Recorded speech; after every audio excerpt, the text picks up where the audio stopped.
بسم اللہ الرحمن الرحیم۔ السلام علیکم ورحمۃ اللہ وبرکاتہ۔ ویلکم مائی یوٹیوب چینل حافظ شفیق۔ معزز سامعین، امید کرتا ہوں کہ سب خیریت اور عافیت کے ساتھ ہوں گے۔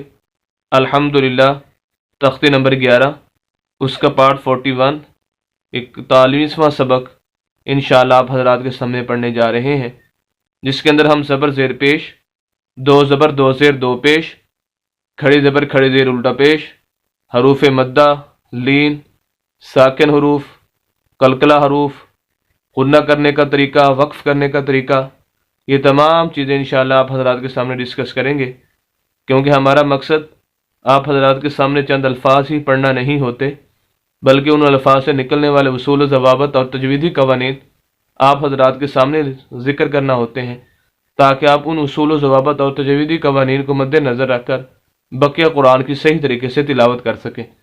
24 گھنٹے میں سے اگر آپ صرف 5 سے 7 منٹ نکال کر ہماری ویڈیوز کو سن لیں تو انشاءاللہ چند دنوں کے بعد آپ قرآن کو صحیح تجوید کے ساتھ پڑھنا سیکھ جائیں گے۔ آئیے آج کا سبق شروع کرتے ہیں۔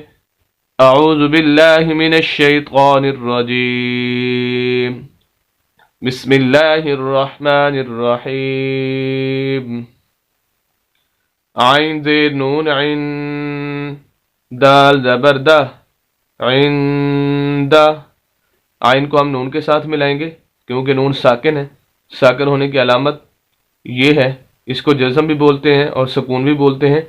جس لفظ کے اوپر یہ والی علامت آ جائے وہ لفظ خود بخود نہیں پڑھا جاتا، اس کو ہیلپ کی ضرورت ہوتی ہے پچھلے لفظ کی، تو عین کے نیچے زیر ہے، اس وجہ سے ہم عین کو نون کے ساتھ ملائیں گے۔ اور یہاں پر ہم غنہ بھی کریں گے۔ غنہ کہتے ہیں ناک میں آواز لے جانے کو۔ جب ہم ناک میں آواز لے جائیں گے تو اس کی وجہ سے ہماری آواز ناک کے اندر گنگنائے گی، آواز جو ہے وہ ناک کے اندر ہماری وائبریشن پیدا ہوگی ناک کے اندر، تو اسے غنہ بولتے ہیں۔ غنہ نون ساکن ہو، جیسے یہ نون ساکن ہے یہاں پر، یا نون مشدد و شد والا نون و شد انشاءاللہ آگے آئے گی ہماری، یا اسی طرح میم ساکن ہے، میم مشدد ہے، تنوین ہے یعنی دو زبر دو زیر دو پیش، ان تمام جگہوں پر تقریباً جب وہ غنہ ہوتا ہے، شرط یہ ہے کہ آگے حروف حلقی میں سے کوئی حرف نہ آ جائے، یعنی حمزہ، ہا، عین، ہا، غین، خا، جو 6 حروف حلقی ہیں ان میں سے آگے کوئی لفظ نہ ہو تو پھر غنہ کیا جاتا ہے، ناک میں آواز جاتی ہے۔ اس وجہ سے ہم یہاں پر پڑھیں گے عین، دال زبر دا، عند، زال زیر لام ذل، عند ذل، زال کو ڈائریکٹ ہم لام کے ساتھ ملائیں گے کیونکہ لام ساکن ہے، اور ساکن حرف ہیلپ چاہتا ہے پچھلے لفظ کی، اور اس سے پچھلا لفظ الف ہے جو کہ خالی ہے، الف سے پچھلا لفظ یا ہے جو کہ خالی ہے، اس وجہ سے خالی سے مراد زبر زیر پیش، کوئی اس کے اوپر نیچے کوئی حرکت نہیں ہے، اس وجہ سے ہم ڈائریکٹ زال کو لام کے ساتھ ملائیں گے۔ عین زبر را عر، شین زیر شی، عرشی، عند ذل عرشی، یہاں تک ہمارا ایک لفظ مکمل ہو گیا، آگے نیا لفظ ہے عند ذل عرشی۔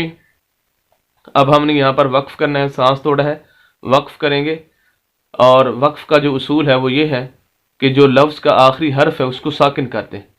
جو لفظ یہاں پر ہم نے عرشی پر وقف کرنا ہے، اس کا جو آخری حرف ہے وہ شین ہے، ہم نے اس شین کو ساکن کر دینا تو ہمارا وقف ہو جائے گا۔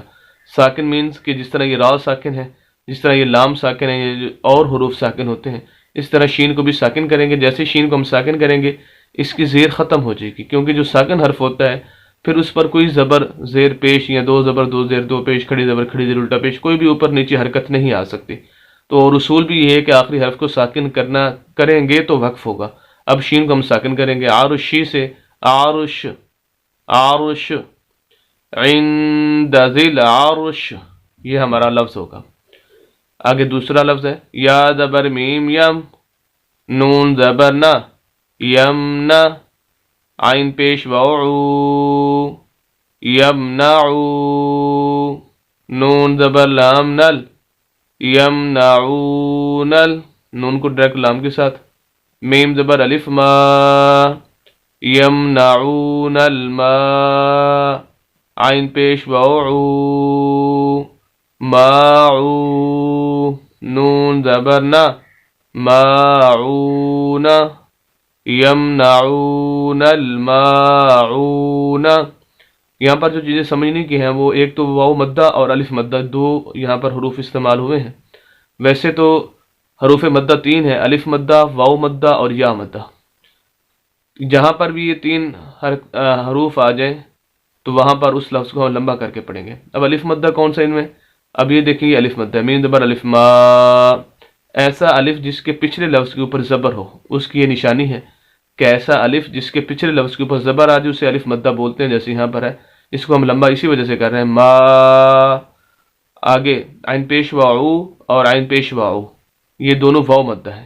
ایسی واؤ ساکن جس کے پچھلے لفظ کے اوپر پیش ہو، جیسے یہاں پر بھی اور یہاں پر بھی ہے، اس کو بھی ہم لمبا کریں گے، اسے واؤ مدہ بولتے ہیں۔ تو الف مدہ یہ ہے، یہ واؤ مدہ ہے، اور ایک یا مدہ ہوتی ہے کہ ایسی یا ساکن جس کے پچھلے لفظ کے نیچے زیر ہو، اسے یا مدہ کہتے ہیں بہرحال، اس کو بھی لمبا کرنا ہوتا ہے۔ تو یہاں پر الف مدہ بھی ہے اور واؤ مدہ بھی ہے، اس وجہ سے ہم اس کو ان 3 حروف کو لمبا کر کے پڑھ رہے ہیں۔ اب ذرا لفظ کو سنیے، یمنعو، یہ لمبا کر رہے ہیں، واؤ مدہ، نل ما، الف مدہ، عون، واؤ مدہ، یمنعون الماعون۔ اب یہاں پر وقف کرنا ہے، اصول وہی ہے، آخری حرف کو ساکن کرنا ہے، نون ہے، جیسے ساکن کریں گے زبر ختم ہو جائے گی، ہمارا لفظ ہوگا یمنعون الماعون، یمنعون الماعون۔ امید کرتا ہوں کہ ان 2 الفاظ کو اور خصوصاً جو اصول و ضوابط بتائے گئے ہیں بخوبی سمجھ چکے ہوں گے۔ مزید اسلامی ویڈیوز کے لیے اور قرآن کو صحیح تجوید کے ساتھ پڑھنے کے لیے ہمارے یوٹیوب چینل حافظ شفیق کو ضرور سبسکرائب کیجیے، صدقہ جاریہ سمجھ کر ہماری ویڈیوز کو شیئر بھی کیجیے۔ ملتے ہیں نیکسٹ ویڈیو کے اندر کل انشاءاللہ، اجازت دیں، اللہ حافظ۔